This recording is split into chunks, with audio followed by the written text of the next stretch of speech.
Hey everyone, welcome to revision Mantra YouTube channel. इस video में हम जो ऑडिटर का पेपर कंडक्ट कराया गया है 5 जुलाई को आज के टाइम, उसका डिस्कशन करने वाले हैं। और ये अनऑफिशियल आंसर की मैं डिस्कस कर रहा हूँ और मैं काफ़ी डिटेल में समझाऊंगा कौन सा ऑप्शन क्यों सही है क्यों नहीं है। तो आपको थोड़ा पेशेंस रख के पूरा वीडियो को देखना होगा। और इसकी पीडीएफ ना मैं टेलीग्राम के चैनल में आपको प्रोवाइड करा दूंगा, हिंदी इंग्लिश दोनों में, और मार्क किया हुआ होगा उसमें आंसर दोनों में।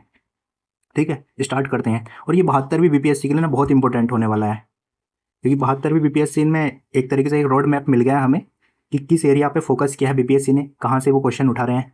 तो इसी पैटर्न पे आपको देखने के लिए मिलेगा 72वीं बीपीएससी में। और एडीओ के लिए भी मिल गया एक, आगे एडीओ का जो एग्ज़ाम होगा। ठीक है, तो स्टार्ट करते हैं। और हिंदी इंग्लिश दोनों में होगा ये वीडियो, तो हिंदी मीडियम में भी कोई प्रॉब्लम नहीं होगी, क्योंकि मेरी जो समझाने की भाषा है वो हिंदी ही है। ठीक है, तो पहला क्वेश्चन था ये, फिजिकल डिफिसिट जो है ना डिक्लाइन हुआ है। ठीक है, कंपेयर टू 2021 के कंपैरिजन में 25 में जो डिक्लाइन हुआ है, तो ये बात सही है। हाँ, 5% के नीचे डिक्लाइन हुआ है। फिर आता है फिजिकल डिफिसिट का जो टारगेट है फाइनेंशियल 26 में, वो 2% जीडीपी का है। 2% नहीं है, 4.4% है। ठीक है, 4.4% है फिजिकल डिफिसिट, राजकोषीय घाटा जो है। और रिवेन्यू डिफिसिट, डिफिसिट जो है वो जीडीपी का, वो लोएस्ट पॉइंट पे पहुंच गया है 2009 के कंपैरिजन में 2026 में। तो ये स्टेटमेंट ठीक है। मैंने पीआईबी में इसको न्यूज़ को सर्च किया था, तो पीआईबी में मिला था इसका आंसर। तो ये दोनों स्टेटमेंट ठीक है, पहला और तीसरा। बट सेकंड स्टेटमेंट गलत है, क्योंकि फिजिकल डिफिसिट का जो टारगेट है फाइनेंशियल ईयर में 2% तो है ही नहीं। अभी जो 16 फाइनेंस कमीशन की जो रिपोर्ट आई थी, उसने 2030-31 के लिए कितना किया था? 3% करना है सेंटर गवर्नमेंट को, और स्टेट को 3.5% करना है। सेंटर गवर्नमेंट को और स्टेट को करना था 3%। तो दो आंसर कैसे हो जाएगा? तो एलिमिनेशन से ये आंसर काफ़ी आसानी से आ जाएगा। ठीक है, और इसका आंसर हिंदी वाली जो पीडीएफ है ना, उसमें मार्क करके दूंगा, तो हिंदी मीडियम में कोई प्रॉब्लम नहीं होगी, वो आंसर आप वहाँ से कर सकते हैं। और एक बार कमेंट में ये बता देना ये कौन सा सेट है, क्योंकि इसमें मेंशन नहीं किया हुआ था। फिर वर्ल्ड बैंक ने अभी रिवाइज किया है इंटरनेशनल पॉवर्टी लाइन को जून 2025 में। पहले जो था ना 2.15, अगर कोई पर्सन $2 के लगभग कमा रहा है तो वो पॉवर्टी लाइन में कंसिडर किया जाता था, उससे अगर कम कमा रहा है। बट आज के टाइम पे $3 कर दिया है इसको। ठीक है, फिर आगे आता है हाँ, स्वामित्व स्कीम के बारे में। तो ये तो काफ़ी न्यूज़ में थी स्कीम, हमेशा इस पर एडवर्टाइज वगैरह चलते रहते थे सरकार के। तो ये ड्रोन बेस्ड मैपिंग की जाएगी रूरल एरियाज़ में, तो स्टेटमेंट ये ठीक हो जाएगी। फिर हाँ, ये मैंने बोला था ना, अपने करंट अफेयर में भी बताया था कि जो दूसरे स्टेट की स्कीम पूछेंगे ना, वो वन लाइनर पूछेंगे, मैच द फॉलोइंग पूछेंगे यहाँ। तो महाराष्ट्र की जो है पार्टिसिपेटरी इरिगेशन मैनेजमेंट, PIM, ये महाराष्ट्र का है। केरला का मैंने कहीं करंट अफेयर में भी डिस्कस किया था। तो ये वहाँ का पॉवर्टी एलिमिनेशन प्रोग्राम है, कुदुम्बश्री। और हरियाणा का, ये हरियाणा का आंसर हो जाएगा कि रूरल टेक्नोलॉजी एक्शन ग्रुप, तो इसका बी ऑप्शन करेक्ट हो जाएगा। फिर हाँ, फिर अगला क्वेश्चन है percentage increase in capital outlay. जो कैपिटल एक्सपेंडिचर सरकार कर रही है ना, 2022 के कंपैरिजन में 2026 में कितना इंक्रीज हुआ है? तो ये क्वेश्चन बन गया था यहाँ। तो 2022 में ना 5,93,000 था 2022 में, 2026 में कितना हो गया? 11,11,000 हो गया है। तो ये 89% इंक्रीज हुआ है। ये कितना हुआ है? 89%। ओके, और ये वाला पीरियोडिक, हाँ, पीरियोडिक लेबर फोर्स जो सर्वे आपका डेटा आता है ना, तो 2026 का जो डेटा है, तो रूरल एरियाज़ में जो वुमेन है किस एक्टिविटी में एंगेज है। ठीक है, तो इसमें इसका आंसर ये दिया हुआ था, on account worker and employers. इसमें डाउट था, कैजुअल वर्कर भी हो सकता है, लेकिन मैंने इसको गूगल पे चेक किया तो इसका बी आंसर दिया हुआ था। फिर आता है सर्विस। हाँ, सर्विस सेक्टर में जो FDI आया है, टोटल FDI का कितना परसेंटेज था ये 2025 में जो आया है, 2023 से 25 के बीच? तो 65.5% था ये, 65.5%। ओके, फिर आगे आते हैं हाँ, संकल्प योजना। ये ना काफ़ी पुरानी स्कीम है। अगर आपको पुराना करंट अफेयर याद होगा ना, आप मेरे करंट अफेयर के जो लेक्चर सुनते हो ना, उसमें पुराने करंट अफेयर की बेसिक चीज़ों को भी मैं डिस्कस करता हूँ। अब संकल्प योजना स्किल डेवलपमेंट से रिलेटेड है, ये पता है। ठीक है, बिहार में इसको, ये इंडियन नेशनल लेवल पर लॉन्च की गई थी ये, लेकिन 2018 में लॉन्च किया गया था और वर्ल्ड बैंक के द्वारा फंडेड थी। $250 मिलियन का इसमें लोन दिया गया था वर्ल्ड बैंक के द्वारा। तो इसका आंसर हो जाएगा बी। फिर जल जीवन मिशन के बारे में पूछ लिया है। ओके, एक सेकेंड। तो जल जीवन मिशन के बारे में पूछ लिया है यहाँ ये। ठीक है, इसके बारे में कौन सा स्टेटमेंट ट्रू नहीं है? तो कौन सा स्टेटमेंट ट्रू नहीं है? अभी 2019 में लॉन्च हुआ था, इतना इसका बजट है, बिल्कुल ठीक है। और फिर आगे, हाँ, इसका जो टारगेट था ना 100% जो अचीव करना है, 2028 था, 25 नहीं था, तो ये स्टेटमेंट गलत हो जाएगी। बाकी सारे स्टेटमेंट इसके बिल्कुल ठीक थे। इसने हाँ 81% से रूरल एरियाज़ में जो है क्लीन टैप वाटर अचीव कर लिया है। ठीक है, हाँ, ये क्वेश्चन मैंने एमएसएमई का अपने करंट अफेयर में भी डिस्कस किया, बताइए। हाँ, एमएसएमई जो कंट्रीब्यूट करता है 35% मैन्युफैक्चरिंग का करता है, बिल्कुल ठीक है। ठीक है, और एमएसएमई जो है 50% ग्लोबल एम्प्लॉयमेंट को कंट्रीब्यूट करता है, ये भी बात सही है। मैंने ये स्टेटमेंट बताया हुआ था, एमएसएमई जो है ना हमारे जीडीपी में 31 से 30% के करीब करता है, तो 30% के करीब ये कंट्रीब्यूट करता है एमएसएमई जीडीपी में। और हमारे एक्सपोर्ट में कितना करता है ये? 45% करता है ये। तो पहला और दूसरा स्टेटमेंट ठीक हो जाएगा और थर्ड स्टेटमेंट गलत हो जाएगी। ओके, फिर लाइफ मिशन, ये आपको पता होगा, ये भी डिस्कस किया हुआ है क्लास में।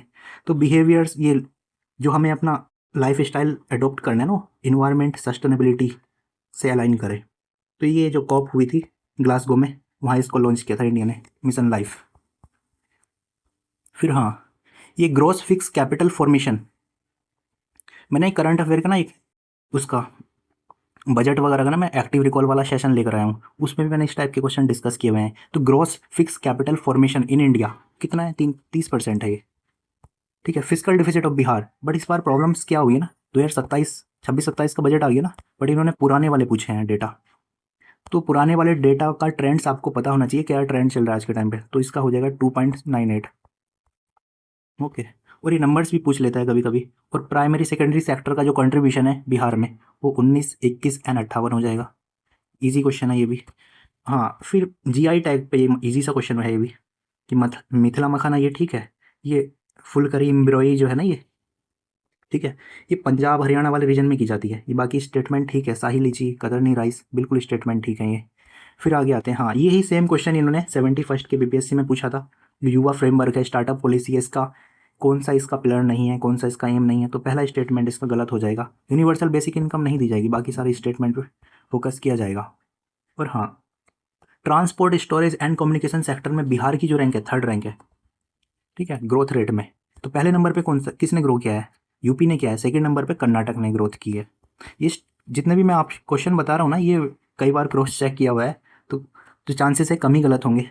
अगर कोई गलती से बताया जाए तो उसको आप कमेंट कर देना, मैं उसको सही कर दूंगा बाद में। हाँ, सबका बीमा सबकी रक्षा अमेंडमेंट इंश्योरेंस, हाँ, इसमें एफडीआई लिमिट को ना इंक्रीज़ किया गया है। तो कितना % एफडीआई लिमिट जो है इंश्योरेंस में इंक्रीज़ की गई है? 100% की गई है। ओके, फिर ऑरेंज इकोनॉमी, इस पे तो बहुत सारी क्वेश्चन न्यूज़ में थी ये। तो कंटेंट क्रिएशन, क्रिएटिविटी, यही सब है। सी ऑप्शन इसका करेक्ट हो जाएगा। हाँ, फिजिकल डिफिसिट, अब देखो ये कंपेयर करके पूछ लिया ना। अगर आपको बेसिक आइडिया है तो इस क्वेश्चन को कर सकते हैं, पुराने फिजिकल डिफिसिट आपको पढ़े हुए हैं 3-4 साल के। तो फिजिकल डिफिसिट इन बिहार 2023-24 में कितना था? वो था 44,823। और 2022-23 में कितना हुआ? 22-23 में था ये 44,000, और 22 और 23-24 में कितना हुआ? 35,660। तो पूछ रहा है कि कितना लोअर है, तो 20% लोअर है, 20.4। तो सी ऑप्शन करेक्ट हो जाएगा इसका। हाँ, फिर प्राइवेट मेंबर बिल, पॉलिटी के क्वेश्चन इस बार अच्छे पूछे हैं, करंट अफेयर के क्वेश्चन भी अच्छे हैं, डेटा फैक्ट पूछा है काफ़ी। जिस टाइप के क्वेश्चन मैं डिस्कस करता हूँ ना अपने करंट अफेयर के, उसी टाइप का ऑलमोस्ट पूछ रहे हैं लोग यहाँ। और ये प्राइवेट मेंबर्स जो बिल है, कॉन्स्टिट्यूशन को अगर अमेंडमेंट करना चाह रहा है तो स्पेशल मेजोरिटी की ज़रूरत पड़ेगी। बट डिपेंड करता है कि प्राइवेट मेंबर अगर फेडरल स्ट्रक्चर को चेंज करना चाह रहे हैं वो कॉन्स्टिट्यूशन के, तो स्टेट का रेक्टिफिकेशन भी ज़रूरी होगा। तो दोनों स्टेटमेंट ठीक लग रहे हैं। अब देखो बीपीएससी आंसर क्या मानता है। हाँ, फिर अटॉर्नी जनरल ऑफ और सॉलिसिटर जनरल, इन दोनों में डिफरेंस क्या है, क्या चीज़ अलग करती है? एक तो ये अटॉर्नी जनरल जो है फर्स्ट लॉ ऑफिसर है इंडिया का, एंड सॉलिसिटर जनरल जो है सेकंड। ये स्टेटमेंट ठीक हो जाएगी इसकी, बी। फिर जुडिशियल इंडिपेंडेंस, इजी सा क्वेश्चन है, कॉन्सेप्ट आपके ठीक है। तो हाँ, कॉन्टेम्प्ट पावर है इसके पास, फिक्स सर्विस कंडीशन है, और जो है टेन्योर्स जो है इसका फिक्स है, 65 साल और 62 साल है ना इधर।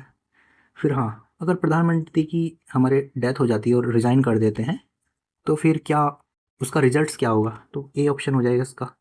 काउंसिल ऑफ मिनिस्टर को भी रिज़ाइन करना होगा, मतलब वो ख़त्म हो जाएंगी, डिजॉल्व हो जाएगी ऑटोमेटिकली। तो ए ऑप्शन इसका करेक्ट हो जाएगा।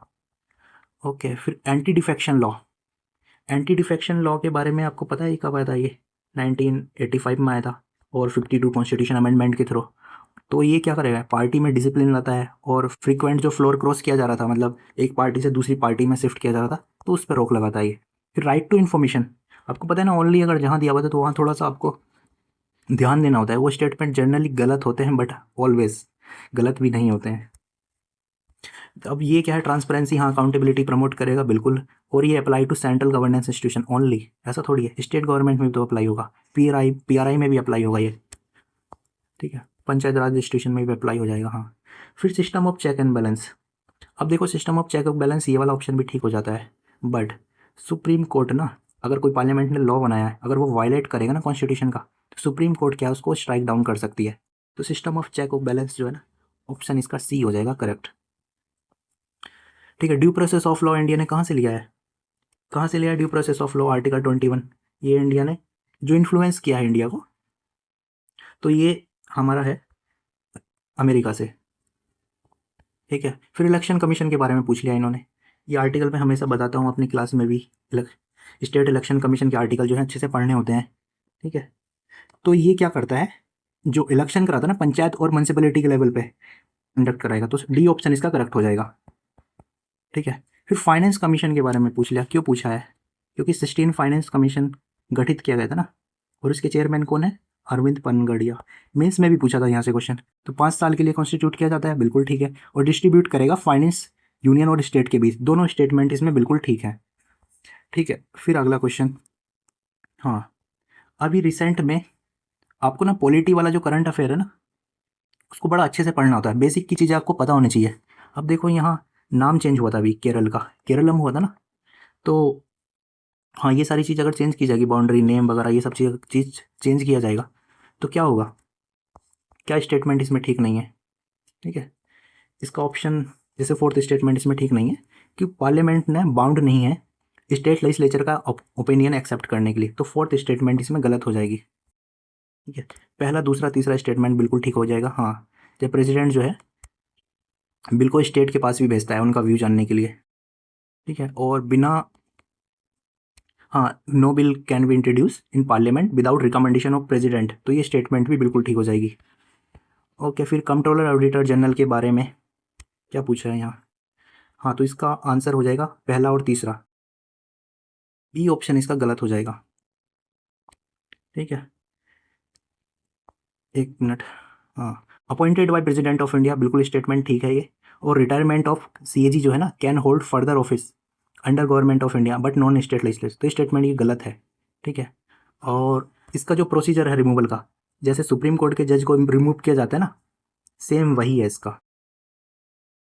फिर आगे आते हैं, हाँ, ये क्वेश्चन डाउट में था, parliament can amend any part of the constitution, बिल्कुल अमेंड कर सकती है पार्लियामेंट, बट डिस्ट्रॉय नहीं करेगी इसका बेसिक स्ट्रक्चर, तो ये स्टेटमेंट बिल्कुल ठीक है, ठीक है। सुप्रीम कोर्ट इन गोलकनाथ केस 1967 में, पार्लियामेंट कैन नॉट अमेंडमेंट, ठीक है, parliament can not amend part third, fundamental rights को अमेंड नहीं कर सकती है, तो ये स्टेटमेंट भी ठीक है, बट ये एक दूसरे को एक्सप्लेन नहीं करते। ये वाला ना केशवानंद भारती केस में आया था, पहला जो स्टेटमेंट है, ये जो जजमेंट आया था केशवानंद भारती केस में आया था, तो बी ऑप्शन हो जाएगा, क्योंकि एक्सप्लेन नहीं कर रहे हैं एक दूसरे स्टेटमेंट एक दूसरे को। फिर आता है advisory committee on fundamental rights, ठीक है। आपको पता है ना, जो हमारा कॉन्स्टिट्यूशन जब बना था, कॉन्स्टिट्यूएंट असेंबली में जो कमेटीज़ बनी थी ना, वो वहाँ से क्वेश्चन हमेशा पूछा जाता है, तो एडवाइजरी कमेटी फंडामेंटल राइट्स जो है वल्लभ भाई पटेल हैं, ठीक है। और जवाहरलाल नेहरू कौन सी कमेटी के थे, आपको कमेंट में बताना है। के एम मुंशी कौन सी कमेटी के थे, आपको कमेंट में बताना है, चाहे आंसर देख के बताना है, ओके।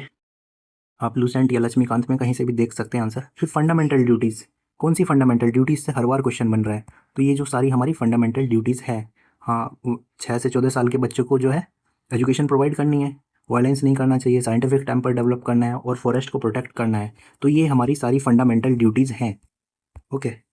फिर आगे आते हैं, हाँ, शांति एक्ट, शांति एक्ट बहुत ज़्यादा न्यूज़ था, sustainable harnessing of nuclear technology करके इस टाइप से इसकी फुल फॉर्म है, और ये न्यूक्लियर टेक्नोलॉजी के लिए था, न्यूक्लियर पावर सेक्टर में हमारा एम है ना 100 गीगावाट प्रोड्यूस करना है 2047 तक न्यूक्लियर एनर्जी, और एनर्जी इंडिपेंडेंस का टारगेट है 2047 तक।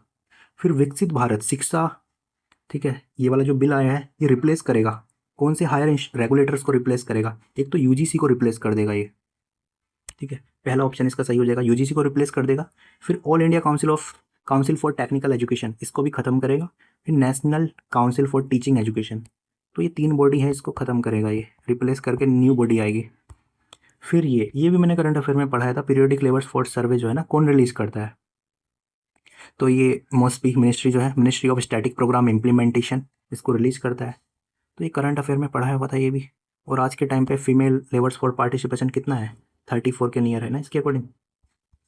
फिर आगे, हाँ, डे वगैरह पे हमेशा क्वेश्चन आता है, तो डे वगैरह हमें अच्छे से पढ़ने होते हैं। नेशनल यूथ डे, ये विवेकानंद जी की जयंती है 12 जनवरी को। एजुकेशन डे, अबुल कलाम आज़ाद, इनकी जयंती है, ये एजुकेशन मिनिस्टर थे, 11 नवंबर। साइंस डे 28 फरवरी, और आर्मी डे 15 जनवरी। तो सी ऑप्शन हो जाएगा इसका करेक्ट। और फिर ये आते हैं ट्रॉफीज़ वगैरह, पूछ लिया इन्होंने किसका रिलेशन किससे है। तो विजय हजारे ट्रॉफी तो हमेशा न्यूज़ में रहती है, करंट अफेयर में आपने पढ़ा होगा, क्रिकेट से रिलेटेड है। ठीक है, फिर ड्यूरेंट कप किससे रिलेटेड है? फुटबॉल। डेविस कप किससे है? टेनिस। और सुल्तान अजलान शाह कप, ये हॉकी से रिलेटेड है। 3 ऑप्शन आपको पता होंगे तो ऑप्शन बी हो जाएगा। फिर आगे आते हैं, हाँ, जो जो LVM-3 जो है ना, ये हैवीएस्ट रॉकेट है इसरो का, तो इसका निक नेम क्या है? ये बाहुबली बोला जाता है इसको। ओके। फिर इलेक्ट्रल बॉन्ड स्कीम जो है ना, ये 2017-18 में आई थी, काफ़ी फंड इकट्ठा किया सरकार ने, अपोजिशन ने। सर मेनली तो सरकार को बेनिफिट होता है इस टाइप से स्कीम से। इसको टाटा बाय कर दिया सुप्रीम कोर्ट ने, जो ADR का केस हुआ था 2024 में। तो पुराना करंट अफेयर भी आपको पता है ना, तो वहाँ से भी काम बन जाता है। फिर वुमेन स्पोर्ट्स पर्सन और गेम, दिव्या देशमुख के बारे में तो आपको पता होगा ना, चेस से प्लेयर है ये। और अंतिम पंघाल, ये रेसलिंग से रिलेटेड है। ठीक है, फिर अंकिता, ये आर्चरी से रिलेटेड है। सरुचि फोगाट, ये पिस्टल शूटिंग से रिलेटेड है। तो ये हो जाएगा। फिर आगे आते हैं, हाँ, ये सारी जो है ना बिल्कुल करेक्ट दिए हुए थे। माधव गौडगिल जो है इकोलॉजिकल साइंस से है। के कस्तूरी रंजन इन्होंने स्पेस साइंस से है, इन्होंने न्यू एजुकेशन पॉलिसी भी, उसके भी चेयरमैन थे ये। तो ये सारे स्टेटमेंट बिल्कुल ठीक है, अगर 2 ही आपको पता है ना। ठीक है, ये नाम आपको रट लेने हैं, क्योंकि हो सकता है BPSC अगले पेपर में भी यही पूछ ले, चांसेस तो हैं हाई। ठीक है, राजा गोपाल किससे हैं? ये न्यूक्लियर साइंटिस्ट हैं। ठीक है, और सिद्दीकी कौन है? ये बायोलॉजिकल साइंस से रिलेटेड है इनका रिलेशन। ठीक है, फिर आगे आते हैं, हाँ, कैलेंडर के बारे में भी पूछा जाता है। तो नेशनल कैलेंडर जो है शक संबंध के बेस इस पे है, बिल्कुल इसके बेस पे है ये। और चैत जो है हमारा पहला मंथ है, ये भी ठीक है, चैत बैसाख ज्येष्ठ, पहला मंथ तो चैत ही है। और नेशनल कैलेंडर को जो अडॉप्ट किया गया था 22 मार्च 1957 को अडॉप्ट किया था, ये तो हमारे कॉन्स्टिट्यूशन को अडॉप्ट करने की डेट है, तो ये स्टेटमेंट गलत हो जाएगी। और ये सोलर कैलेंडर पे वेस्ट है। ठीक है, तो तीसरा स्टेटमेंट इसमें गलत हो जाएगा। और फिर आते हैं चीफ ऑफ डिफेंस स्टाफ, 2019 में इसको बनाया गया था इस पोस्ट को। तो आपको कमेंट करना है आज के टाइम पे चीफ ऑफ डिफेंस जो स्टाफ है कौन है। मैंने अपने करंट अफेयर के लेक्चर में भी बताया इसको। फिर श्रेयासी सिंह जो है स्पोर्ट्स मिनिस्टर हैं बिहार की, तो ये कौन से खेल से रिलेटेड है? शूटिंग से रिलेटेड। कॉमनवेल्थ में इनके पास गोल्ड मेडल था। फिर ब्रदर बिहारी, ये किसकी बुक है? ठीक है, सी ऑप्शन इसका करेक्ट हो जाएगा। ठीक है, फिर आगे चलते हैं, जहाँ एक्सप्लेन करने की आपको ज़रूरत पड़ेगी मैं चीज़ें एक्सप्लेन करूँगा। बाकी हाँ, ये करंट अफेयर मैंने डिस्कस किया था। हाँ, बलिराजगढ़ जो है मधुबनी में है, और ये जो साइट्स है ना, ये बलिराजगढ़, ये काफ़ी 200 200 या 100 AD के आसपास की साइट है ये, और ये मधुबनी में थी। तो आपको डिस्ट्रिक्ट याद कर लेना है, कभी पूछ ले फिर से। और ये कोल्हुन जो है वैशाली में है। ये आर्कोलॉजिकल सर्वे ऑफ इंडिया की साइट्स है जहाँ अभी एक्सक्लेवेशन स्टार्ट हुए। स्टेट ऑफ हॉर्मुज से 2 क्वेश्चन पूछे, रीजन आपको पता है, पर्शिया, ईरान ने इसको ब्लॉक कर दिया था वॉर जब हुई थी। तो ये पर्शियन गल्फ को गल्फ ऑफ ओमान से कनेक्ट करती है, तो सी ऑप्शन हो जाएगा इसका करेक्ट। ठीक है, ये क्वेश्चन पता है मैं रात ही सोच रहा था इस पे क्वेश्चन बनेगा, क्योंकि सब हर कोई याद करता है प्राइम मिनिस्टर कौन बना। तो बालेंद्र शाह जो नेपाल के प्राइम मिनिस्टर बने, तो उनकी पार्टी का नाम पूछ लिया, तो राष्ट्रीय स्वतंत्र पार्टी इनकी पार्टी का नाम है, क्योंकि पार्टी याद नहीं करता हर कोई। फिर HPV जो है ना, कैंसर से रिगार्डिंग वैक्सीनेशन है। तो ये सर्विकल कैंसर को डील करता है, इसको ख़त्म करने के लिए। और फिर आगे आते हैं, हाँ, semiconductor plant. First semiconductor plant कहाँ बनाया जाएगा? सन्नाद, ये कहाँ है? गुजरात में। अभी स्पेशल इकोनॉमिक जोन और बनाया गया, स्पेशल इकोनॉमिक जोन और बनाएगा गुजरात में सेमीकंडक्टर के लिए, ये भी करंट अफेयर में डिस्कस किया हुआ था। हाँ, वुमेन रिजर्वेशन, तो बिल का नाम पूछ लिया इजी सा, नारी शक्ति बंधन अधिनियम 106 अमेंडमेंट आया था, 33% रिजर्वेशन मिल गया है। फिर आगे आते हैं, हाँ, ये क्वेश्चन आपको क्यों पूछा है, जो लोकसभा के स्पीकर है ना, उनको हटाने के लिए रेजोल्यूशन लेकर आई थी जो मेंबर्स हैं, तो जो ओम बिरला आज के टाइम पे स्पीकर है, उनको हटाने के लिए लाए गए थे। तो पुराने वाले भी पूछ लिए, आपको पता होना चाहिए पुराने टाइम पे किसको हटाने के लिए किया गया था ये सब। फिर जीवी मालविंकर को जो है 954 में किया गया था, और हुकम सिंह को 66 में, और बलराम को 87 में, और इनको 26 में। आर्टिकल कौन सा है? 94 क्लोज 5। ठीक है, ये भी आपको याद रखना है। फिर आगे आते हैं यहाँ, रहमत खां, ये कौन थे? हाफिज रहमत खां, ये रोहिल्ला लीडर थे। आपको पता है रोहिल्ला बैटल हुई थी ब्रिटिश ईस्ट इंडिया कंपनी और रोहिल्ला के बीच 1774 में, तो ये उसके रिगार्डिंग है। सनसेट क्लॉज आपको पता है जमींदारी कब आई थी? 1793 में आई थी जमींदारी सिस्टम, तो उसके रिगार्डिंग है sunset clause.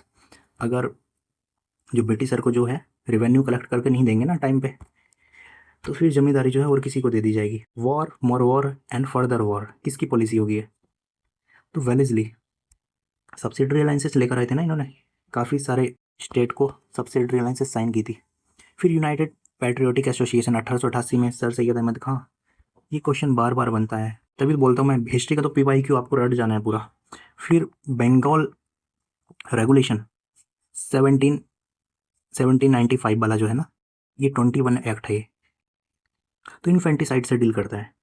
Bengal regulation 21। Okay, फिर आता है हिंदी एसोसिएशन। इसका ना इन्होंने पूरा नाम नहीं दिया था, इसलिए कन्फ्यूजन हो गया काफ़ी लोगों को, तो उनका क्वेश्चन गलत हो गया ये। तो हिंदी एसोसिएशन क्या है ये? हिंदी एसोसिएशन पैसिफिक कोस्ट, यही तो है, जो गदर पार्टी बोलते हैं इसको। तो सैन फ्रांसिस्को में हुई थी ये लॉन्च, बनी थी, वहीं काम करती थी। देखो 2 क्वेश्चन पूछ लिए इन्होंने लगातार एक ही टॉपिक से। तो गदर पार्टी ने जो न्यूज़पेपर पब्लिश किया था वो उर्दू में किया था। सेम क्वेश्चन ये एडीओ में पूछा था, तभी मैं बोलता हूँ ये एडीओ का जो सोल्यूशन मैंने कराया हुआ है ना, बहुत अच्छा है वो। उसमें काफ़ी डिटेल में मैंने डेप्थ में चीज़ें बताई हुई है, वहाँ से क्वेश्चन बन रहे हैं। एक बार एडीओ का पेपर आप देख कर जाना BPSC से पहले, ठीक है। फिर नेशनल कांग्रेस और मुस्लिम लीग के बीच जो है पैक्ट साइन हुआ था 1916 में, लखनऊ पैक्ट बोलते हैं इसको, ठीक है। उसके टाइम पे चेयरमैन कौन थे आपको याद होना चाहिए। फिर हाँ, ये दोनों स्टेटमेंट ठीक हो जाएगी। जो रोजवेल्ट जो प्रेसिडेंट थे उस टाइम पे USA के, उन्होंने चर्चिल पे प्रेशराइज किया था उनको कि हाँ इंडियंस को सपोर्ट लेने के लिए, सेकेंड वर्ल्ड वॉर में इंडियंस का सपोर्ट लेने के लिए, तभी तो उसके टाइम पे जो क्रिप्स मिशन वगैरह आया था। और सेम चीज़ जो है ना, ये चाइना के जो प्रेसिडेंट हैं इन्होंने की थी। ये इंडिया में भी आए थे उस टाइम पे 1942 के आसपास, ये इंडिया में भी आए थे और ये इंडियन लीडर्स से मिले थे काफ़ी। तो दोनों स्टेटमेंट इसमें ठीक हो जाएंगे।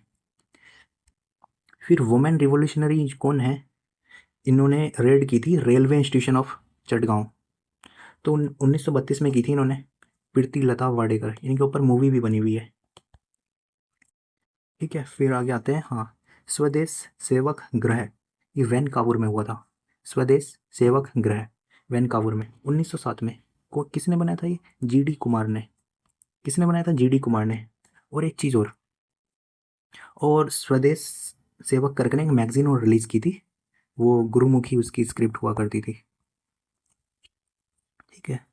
ये क्वेश्चन हो सकता है आपको नहीं पता हो, अगर नहीं पता हो ना तो आपको ये चीज़ आपको पता होगी, अल हिलाल, ये PYQ में 68 में भी पूछा था। अल हिलाल किसका है? अबुल कलाम आज़ाद, जिनके बर्थडे पे हम एजुकेशन डे मनाते हैं, पहले एजुकेशन मिनिस्टर थे। तो ये स्टेटमेंट गलत हो जाएगा, बाकी सारे ठीक है। तो तारकनाथ दास कौन है? इनका फ्री इंडिया है, एनी बेसेंट का न्यू इंडिया है, और रामनाथ पुरी का सर्कुलर आज़ादी। तो ये सारे स्टेटमेंट ठीक हो जाएंगे, हाँ। और मुजफ्फरपुर में ना 1908 में बम केस जो हुआ था, आपको पता है ना किसने गिराया था? प्रफुल्ल चौकी, और दूसरे कौन थे आपको नाम पता है? तो इसमें से ना कोई भी नहीं है, क्योंकि किंग्स फोर्ड पे ट्राई किया गया था, लेकिन किंग्स फोर्ड बच गए थे। बट इंडियन मूवमेंट्स को सपोर्ट जो करते थे कैनेरी, उनकी वाइफ और बच्चों की डेथ हो गई थी। तो इसमें खुदीराम बोस को फांसी दी गई थी। 19 साल के थे वो उस टाइम पे सिर्फ। फिर आगे चलते हैं। हाँ, ये क्वेश्चन देखो, आपने कभी नहीं पढ़ा होगा। चंपारण जो सत्याग्रह हुआ, उस टाइम पे महात्मा गांधी ने कितने पीजेंट का स्टेटमेंट रिकॉर्ड किए थे? तो 800, 800। ओके, फिर ये क्वेश्चन टफ कैटेगरी में है, बिल्कुल टफ कैटेगरी में है। कार्यानंद शर्मा जो है, इन्होंने पीजेंट मूवमेंट को लीड किया था लखीसराय में। लखीसराय की लोकेशन पूछी है, बिल्कुल डिस्ट्रिक्ट नहीं पूछा, बहरिया ताल। ओके। फिर यदुनंदन शर्मा, इनका रिलेशन गया से है। रेवाड़ जो सिटी, रेवाड़ जो जगह है वो कहाँ है? गया में है। ठीक है, फिर आगे। हम्म फिर ये राहुल सांस्कृत्यायन, ये छपरा से है ना, तो अनवरी ये जगह जो है छपरा, इन्होंने लीड किया था सारण। बट ये जो ऑप्शन दिया हुआ ना, पांदुइल, ये मधुबनी में जगह है, बट इसको लीड किसने किया था? सूरज नारायण सिंह ने इसको लीड किया था। तो ये चीज़ आपको याद रखनी है। क्या, फिर आगे आ जाते हैं। हाँ, सत्यमेव जयते, सत्यमेव जयते को कहाँ से लिया गया है? ये चीज़ आपको पता है? ये तो आप इजी सा क्वेश्चन है, PYQ, मुंडा का उपनिषद। फिर ये क्वेश्चन भी कई बार पूछा है, बार बार पूछा जा रहा है। मिलिंद पन्हो जो है, मिलिंदर फर्स्ट और नागसेन जो बुद्धिस्ट मॉन्क है, उनका डिस्कशन है इसमें। फिर ये आता है। हाँ, ये क्वेश्चन पहली बार पढ़ा था मैंने भी। धर्मशास्त्र में कौन राइटर ऐसे हैं जिन्होंने प्रैक्टिस ऑफ सती को सुसाइड बोला है? धर्मशास्त्र के जो राइटर हैं, कौन राइटर हैं? तो इनका नाम बी ऑप्शन ठीक हो जाएगा। ठीक है, मेधा तिथि। फिर तक्षशिला एंड, जो तक्षशिला है ना, कौन से रिवर्स के बीच है? अगर आपको नहीं पता है ना, ये लॉजिक से भी हो जाता क्वेश्चन। इंदस और झेलम, स्टार्टिंग वाली जो रिवर है ना, इंदस झेलम चेनाब रावी सतलज, तो ऊपर वाली जो है ना पाकिस्तान में जा रही है, और तक्षशिला स्टार्टिंग के पाकिस्तान की बिल्कुल ऊपर साइड में है। फिर थेरी गाथा, ये भी क्वेश्चन आपको नहीं पता, लॉजिक से हो जाएगा। थेरी गाथा बुद्धिस्ट टेक्स्ट जो है। ठीक है, इसको किसने लिखा है? कौन सी वुमेन ने इसको लिखा है? तो गार्गी और मैत्रेय, ये तो उपनिषद वेद वगैरह से रिलेटेड है, तो क्षेमा। और संघमित्र जो है ना, ये तो अशोक की जो है ना बेटी का नाम है।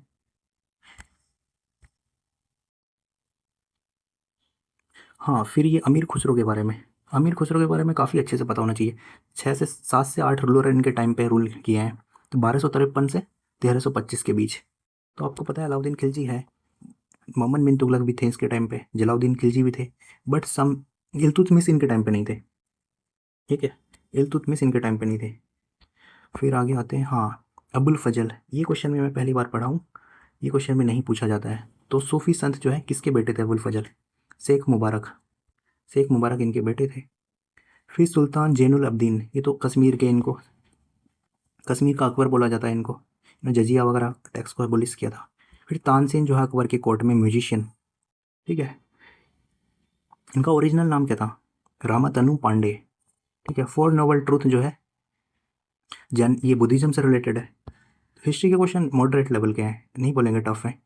फिर इंक्रीज इन टेम्परेचर, इसका सी ऑप्शन हो जाएगा। अगर टेम्परेचर हाइट के अकॉर्डिंग इंक्रीज हो रहे हैं ना, जनरली क्या होता है, हाइट के अकॉर्डिंग टेम्परेचर डिक्रीज होता है। जैसे हम माउंटेन पे जाएंगे, प्लेन एरिया से माउंटेन पे जाएंगे तो वहाँ बर्फ़ मिलेगी, तो उसको नॉर्मल लैप्स रेट बोला जाता है, वहाँ टेम्परेचर डिक्रीज होता है। बट यहाँ इन्वर्जन ऑफ टेम्परेचर बोलेंगे इसको, अगर टेम्परेचर इंक्रीज हो रहा है तो। ठीक है, इंडियन सिटी वॉज प्लान। हाँ, ये एडविन लुटियन जो है ना आर्किटेक्ट थे, इन्होंने कौन सी सिटी को प्लान किया है? न्यू दिल्ली। सारे स्ट्रक्चर जो पार्लियामेंट और बिल्डिंग्स वगैरह जितनी भी है ना, CP वाला जो एरिया है वो सभी नहीं का है। फिर यूनेस्को, यूनेस्को वाले टॉपिक मैंने ना 50 थीम जो आइडेंटिफाई किए हैं, टेलीग्राम में मैंने डाल दिया है उसका PDF। तो एक बार वो जाके आप देख लें, वो काफ़ी हेल्प हो जाएगी उससे कि कौन कौन से करंट अफेयर पे फोकस करते हैं। तो यूनेस्को की साइट है ये, महाबोधि विहार, और लेटेस्ट में कौन कौन से बने हैं वो सारे डले हुए हैं उसमें। फिर रामसार कन्वेंशन। ठीक है, रामसार कन्वेंशन कहाँ हुई थी? ये तो ईरान में हुई थी। फिर लॉन्गेस्ट, सेकंड लॉन्गेस्ट जो बीच है वो मैरीना ब्रिज, ये तमिलनाडु में है, बी ऑप्शन हो जाएगा। फिर अरेबियन सी, और 2 बार पूछ लिया ना ये क्वेश्चन, स्टेट ऑफ हॉर्मुज को कनेक्ट करेगा पर्शियन गल्फ और पर्शियन गल्फ और अरेबियन सी जो है। फिर लॉन्गेस्ट कोस्ट लाइन अरेबियन सी की कौन सी है? तो कौन से स्टेट से मिलेगी आपको? ये गुजरात से मिलेगी।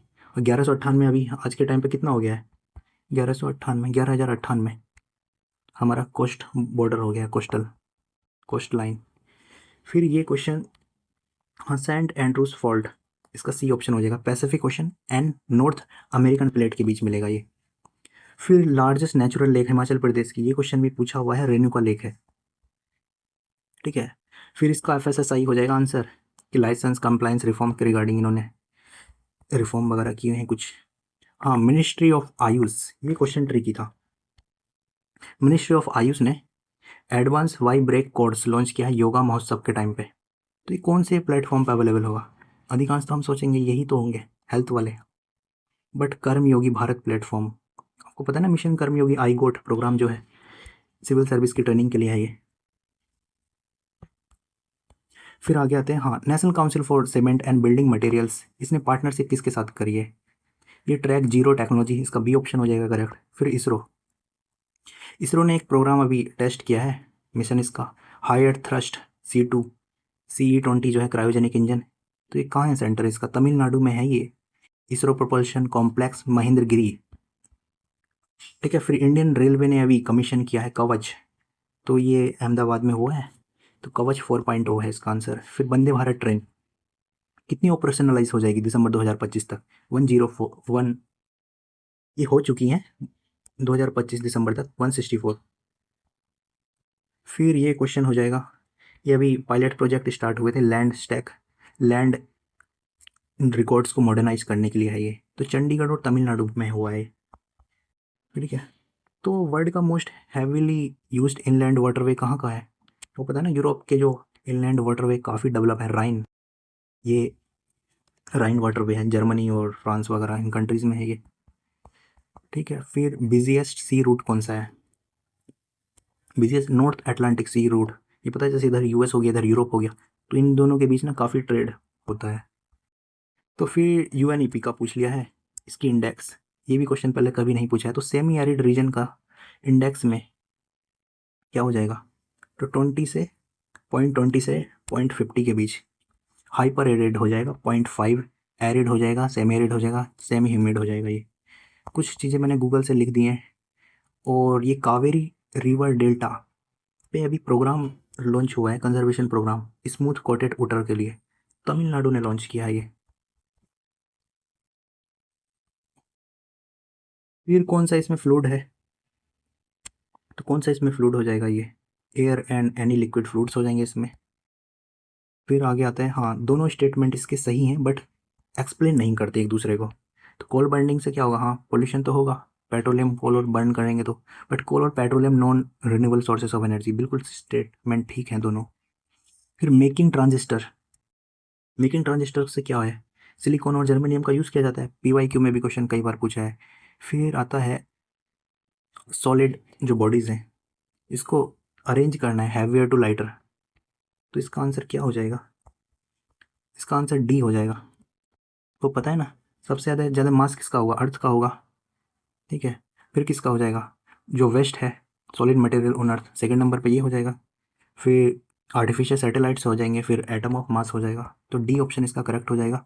फिर ऑप्टिकल फाइबर्स इन मेडिकल एक्टिविटीज़ में किस पर्पज़ से यूज़ किया जाता है? तो एंडोस्कोपी में यूज़ किया जाएगा, ठीक है।